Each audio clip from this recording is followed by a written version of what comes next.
आज के डिजिटल युग में हम पैसे के लेन देन बेहद आसान और तुरंत कर सकते हैं। कुछ खरीदना हो या किसी को पैसे भेजने हो, हम बस अपना स्मार्टफोन निकालते हैं, यूपीआई ऐप खोलते हैं, क्यूआर कोड स्कैन करते हैं और एक क्लिक में पेमेंट हो जाता है। यूपीआई यानी यूनिफाइड पेमेंट्स इंटरफेस, ये प्रणाली आज हमारे रोज के जीवन का एक अहम हिस्सा बन चुकी है।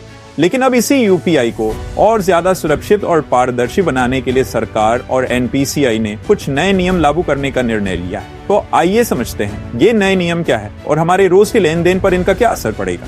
अब तक जब आप किसी को यूपीआई के जरिए पैसे भेजते थे तो रिसीवर का नाम आपके फोन में सेव किए गए कॉन्टैक्ट के आधार पर या रिसीवर द्वारा यूपीआई ऐप में डाला गया नाम दिखाई देता था।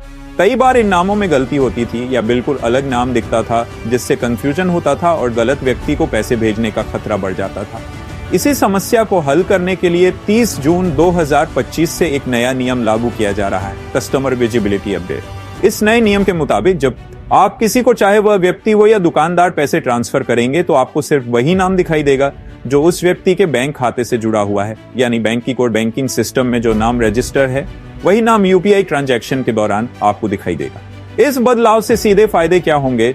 गलत खाते में पैसे जाने का खतरा कम हो जाएगा। ट्रांजैक्शन करते समय यह सुनिश्चित होगा कि पैसे सही व्यक्ति को ही मिल रहे हैं, फ्रॉड और धोखाधड़ी की घटनाएं नहीं घटेंगी। ये नियम P2P यानी पर्सन टू पर्सन और P2M यानी पर्सन टू मर्चेंट दोनों तरह के ट्रांजैक्शंस पर लागू होगा। फोन पे, गूगल पे, पेटीएम, सभी यूपीआई ऐप्स को ये नियम अनिवार्य रूप से लागू करने होंगे। पूरी मिलाकर ये नया अपडेट यूपीआई को और ज्यादा सुरक्षित, भरोसेमंद और यूजर फ्रेंडली बना देगा।